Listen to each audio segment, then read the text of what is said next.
Alright, y'all, we're officially 2 weeks out from something in the water. And since we're going back to Virginia Beach where it all started, I just wanted to give you some helpful tips from my first year. Let's get into it. First and foremost, download the Something in the Water official app.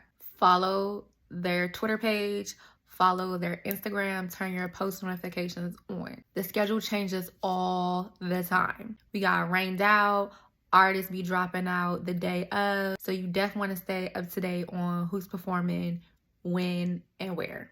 Also, this gives you the opportunity to figure out what events you want to go to, what artists you want to see, and so on and so forth. The first year, there was so much to do everywhere. It was more than just the performance on stage. It was a whole cultural experience with free events to the public outside of the festival gates. The panels at the convention center were free. There was an Adidas park where we got free merch. There was an Adidas basketball court where they had a basketball match. The pop-up church service was free to the public. And then there was art installations everywhere. It was dope.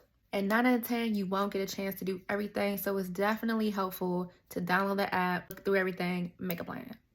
Be prepared to walk.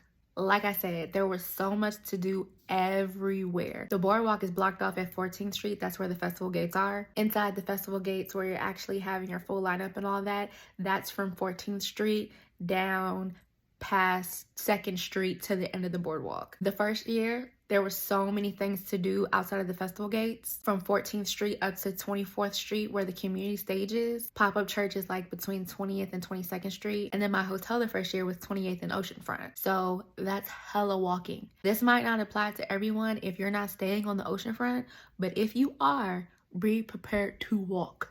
Which brings me to my third tip. Wear comfortable shoes.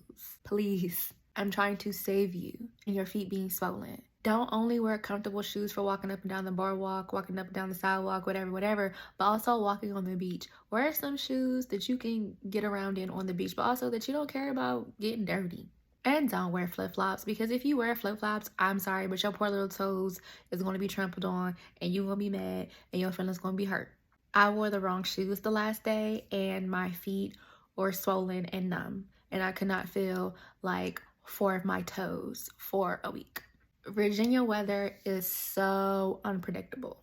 Definitely expect it to rain. Bring a light rain jacket, coat, whatever you want to protect yourself from the elements with. The first year on Friday night, we got rained out. It was a goddamn monsoon and it was canceled because it was raining so bad. The second day, it was sunny and hot as and the last day, it was cooler. It rained, but not monsoon rain that it did the first night, but you still need a light jacket because it was cooler than the day before. Wear sunscreen and lip balm with SPF.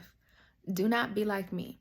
Remember how I just said that it was hot and sunny on the second day? Well, I didn't think it was going to be as blazing as it was. I had on a cute little two-top and I got a bad sunburn that lasted the whole summer. So wear sunscreen.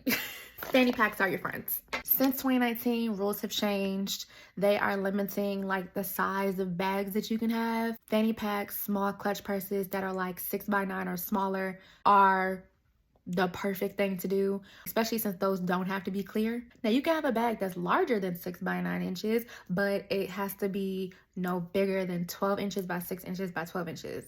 You need a refillable water bottle, okay? Hydration equals survival. They have water stations set up so you can refill your water bottle as much as you please. Last year, the water stations were a hot ass mess. Hot, crowded, in an inconvenient space. The first year, I didn't have no problems. Forewarning, if you've never been to a festival and you're in GA, it gets hot AF in there and crowded AF the closer you get to the stage. I, for one, am never doing that again. Last year was the first and last time that I am ever doing gym pop. Folks was passing out left and right. And then I got hit in the head with a damn water bottle from some security because people was passing out, so they had to throw water bottles out into the crowd, and one hit me in the goddamn forehead. I should have fell out. Get a locker. Get a locker. This is a necessity. You may not think it's a necessity, but it's a necessity. I had a locker the first year, the best decision that I made. You will have unlimited access to your locker throughout the festival. If you do a multi-day locker, then you can leave your stuff in there overnight. And it's pretty spacious for a small group of friends to share if you don't have that much stuff. Not only that, when you get a locker, they give you one charging pack that you can use to charge any of your devices. And then once that pack is out of battery life, you can just take it back to the desk and get another one. But you need a $10 deposit. But once you turn that pack back in, you get your $10 back. I already got my locker for this year, so get on that.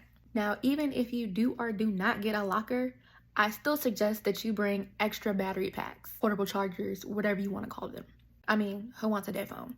Have an open mind. Be open to new artists because you never know. You might leave the festival having a new fave. And then definitely be open to new food experiences. My first year, there were so many different food vendors and it was definitely an eclectic selection. So definitely be open, be very open.